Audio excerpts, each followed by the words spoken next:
ومن والاه ولا حول ولا قوة إلا بالله أما بعد.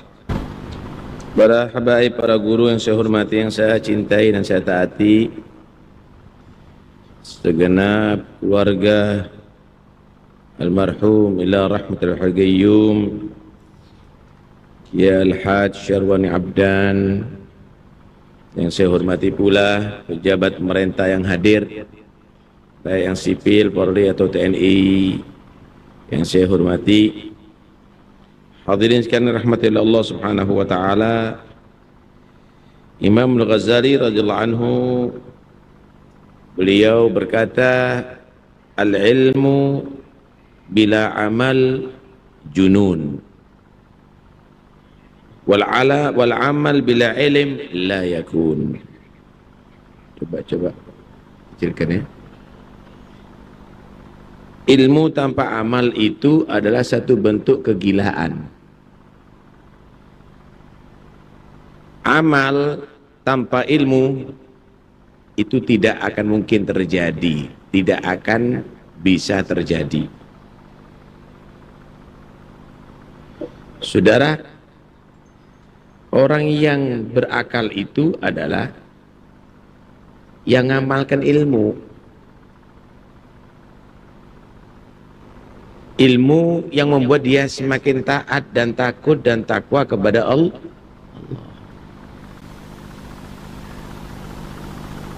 Kalau ilmunya banyak tapi tidak diamalkan, itu adalah satu kebodohan atau satu kegilaan. Orang kalau gila beneran, pegang aliran listrik, kabel aliran listrik dipegang mati, wajar. Tapi kalau ada orang ngerti ini ada aliran listrik, apalagi profesor, tahu ini ada aliran listrik, ada tulisan lagi di situ, dipegang, mati, nggak wajar. Kira-kira mana yang lebih gila ini? Yang hilang akal ini atau yang ngerti tapi dia ngelanggar? Ilmu tanpa amal itu adalah satu bentuk kegilaan. Itu adalah satu kebodohan.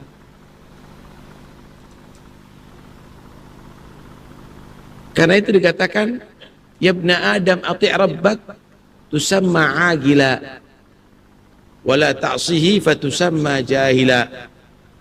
Wahai manusia, taatlah kamu kepada Allah, maka kamu disebut orang yang berakal. Jangan kamu maksiat kepada Allah, kamu itu akan disebut orang yang bodoh walaupun banyak ilmu. Apakah bil ilmi mujarrad biduni amal yanjul insanu bihi? Apakah manusia akan bisa selamat kalau ada orang itu berilmu tanpa amal? Saya mau tanya, apakah orang sakit itu kalau bawa obat akan sehat? Nggak bisa, kecuali obatnya diminum. Ada harapan dia sehat. Kalau hanya sekedar bawa obat, nggak manfaat. Kalau punya ilmu tapi nggak diamalkan, itu sama dengan orang sakit bawa obat nggak diminum. Karena itu Allah menggambarkan orang-orang Yahudi yang ngerti kitab Taurat tapi nggak ngamalkan isinya, itu sama keledai bawa kitab. Alladzina hamilut Taurata thumma lam yahmiluha kamatalil himar yahmilu asfara. Ada orang misalnya hidup ada di hutan, bawa pedang yang sangat tajam, kemudian bawa tombak, panah, semua macam-macam aslihah, semua macam-macam senjata dibawa. Kemudian dia diserang oleh seekor singa yang lapar. Apakah manfaat hanya sekedar membawa pedang tanpa disebetkan, tanpa dipukulkan kepada singa, akan melindungi dia dari singa? Nggak mungkin dong.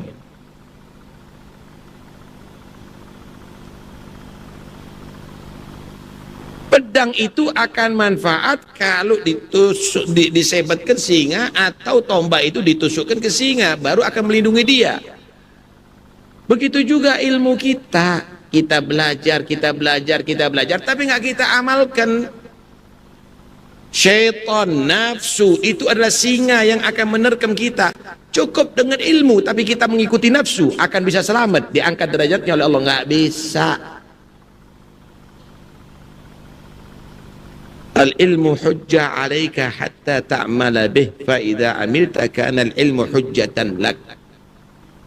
Ilmu itu akan menjadi bukti yang akan menjerumuskan kamu sehingga kamu mengamalkannya. Kalau sudah kamu mengamalkan, baru akan manfaat. Kiai Syarwani Abdan diangkat derajatnya bukan hanya kena ilmu, tapi ngamalkan ilmu. Karena itu yang sudah punya ilmu tugasnya adalah mengamalkan ilmu. Al-ilmu bila amal junun. Kalau beramal tanpa ilmu, la yakun, nggak akan jadi. Orang kalau mengamalkan sesuatu tanpa ilmu, sholat asal-asal sholatan, kenapa? Niru orang sholat. Nggak tahu rukunnya, tambah kebablasan, tambah salah, saudara. Mengeluarkan duit, yang penting mengeluarkan duit itu adalah bagus, tambah salah. Yang dikeluarkan duit masjid, yang dikeluarkan duit amanat, tambah keliru. Karena itu amal itu harus diilmui. Dengarkan baik-baik kata Imam Ghazali, anna ilman la yub'iduka al-yawma 'anil ma'asi wa la yahmiluka 'ala ta'ah lan yub'idaka ghadan an nari jahannam. Ilmu yang tidak menjauhkan kamu daripada berbuat maksiat dan ilmu yang tidak membuat kamu tadi itu semangat untuk berbuat taat, ilmu itu tidak akan bisa melindungi dan menjauhkan kamu dari neraka Allah. Tahukah orang yang paling keras adabnya di neraka? Bukan orang awam, bukan orang pasar, tapi orang yang disebut alim. Kenapa? Nggak ngamalkan ilmu. Asyaddun nas azaban yaumal qiyamah alimun lam yanfa'hu Allahu bi'ilmih.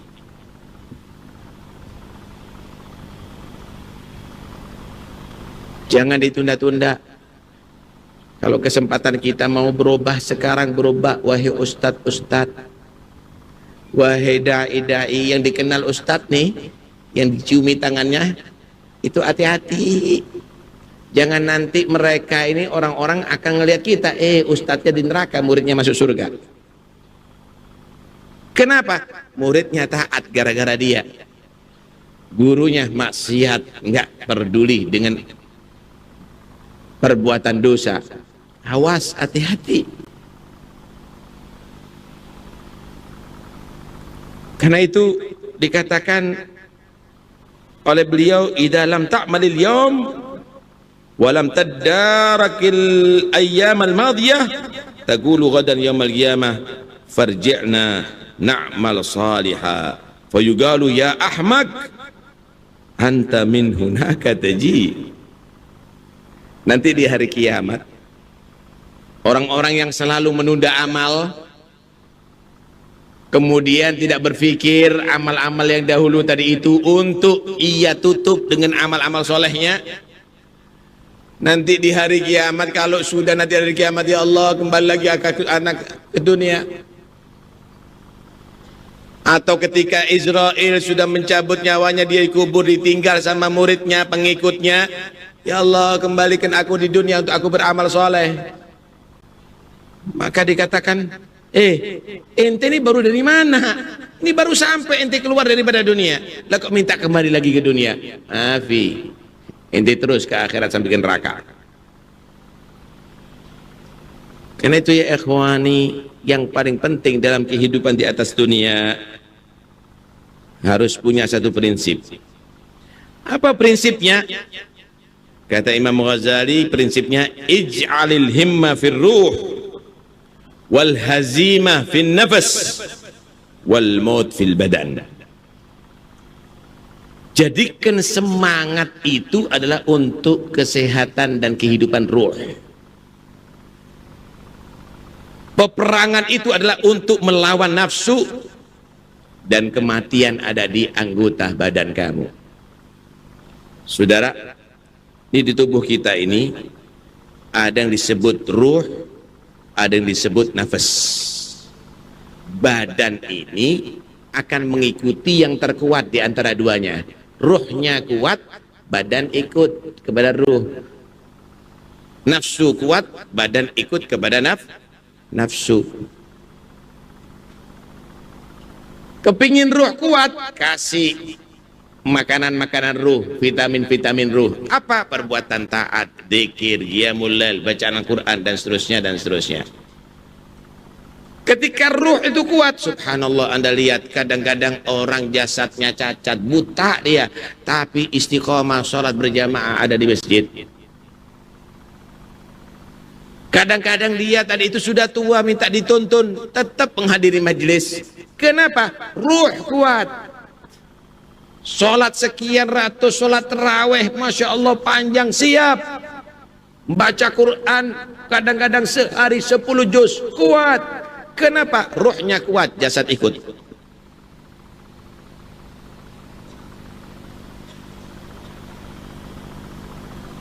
Kalau nafsu kuat, jasad akan ikut nafsu. Apa vitaminnya nafsu? Asyahawat, kesenangan duniawi, walaupun itu adalah halal. Contoh nih, contoh kesenangan duniawi, main sekak. Apa sekak itu? Catur. Tuh lihat, udah rambut putih, cucu 16, umur tinggal 2 hari, masih main catur berjam-jam. Baca Quran setengah jam nggak kuat kakinya. Hadir majlis 1 jam, wih, seperti duduk di atas jarum. Kenapa? Nafsu kuat. Kok bisa kuat sampai semalam suntuk main catur, main kartu? Kadang-kadang cucunya ngelihat, lucu kakek nih. Kenapa? Kakek toletan main catur. Nafsu, saudara. Bisa mengejar bola 1,5 jam jatuh bangun, main futsal, tapi berangkat ke masjid 4 langkah nggak kuat kakinya. Kenapa? Nafsu yang kuat, akhirnya jasad ikuti nafsu. Perangi nafsu, semangati ruh. Badan ini anggap mati. Tahu nggak maksudnya badan anggap mati? Jangan terlalu terfokus. Inti badan inti hiasi dengan sarung yang mahal 2 juta. Arlojinya luar biasa, cincinnya luar biasa. Hatinya nggak dihiasi dengan akhlak, nggak dihiasi dengan tawadhu, nggak dihiasi dengan khosyah. Jadikan badan kamu itu seperti mayit, biasa-biasa aja lah. Bentar lagi dikafanin deh. Cincinnya dicopot, jamnya dicopot, pakaian kamu nanti akan dicopot. Jadikan jadi kafan, jadikan sederhana badan kamu. Sampo untuk rambut ada, padahal udah botak. Kemudian untuk wajah lain, untuk badan yang lain, untuk semuanya istimewa. Tapi apa yang diusahakan untuk ruh kita, untuk hati kita? Padahal yang menghadap kepada Allah adalah ruh dan hati.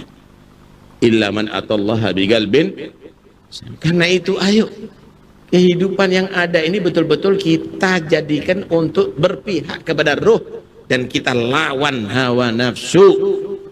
Inilah perlunya kita diadakan haul, untuk kita dikenalkan sosok-sosok orang yang soleh untuk kita tiru. Keberhasilan Kiai Syarbani ini bukan karena pabriknya gede, bukan karena beliau itu adalah bupati atau wali kota atau gubernur, Bukan beliau itu adalah orang yang bisnismen.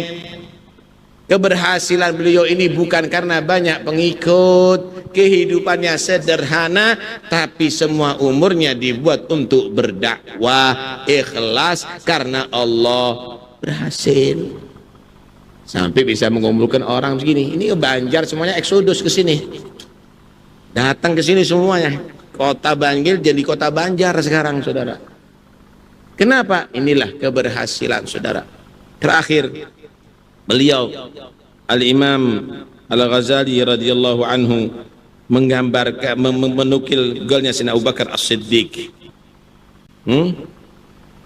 Hadil atsad imma qafasut tuyur au istablud dawab.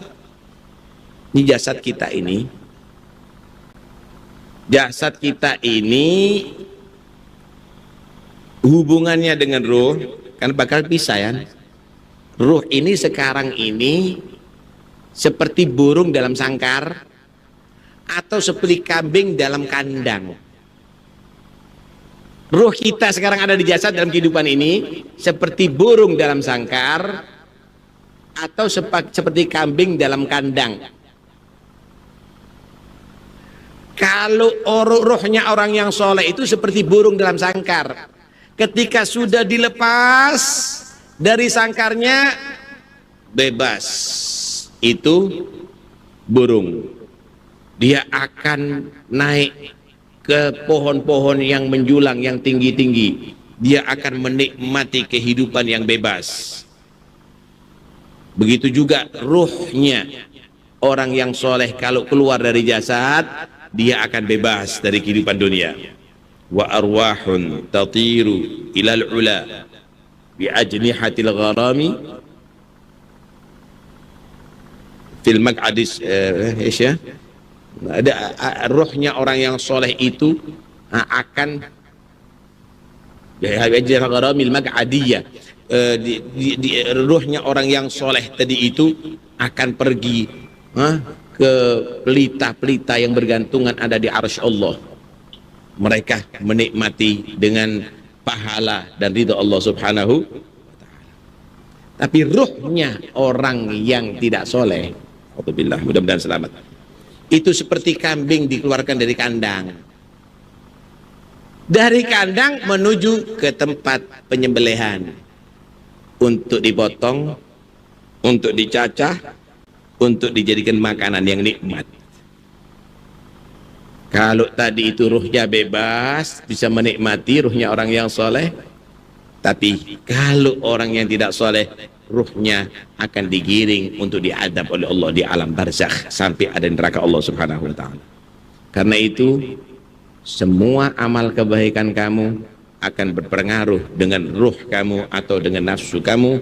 Tugas kamu semuanya adalah hidupkan ruh kamu dengan sehat, dengan perbuatan taat, dengan meninggalkan segala bentuk maksiat.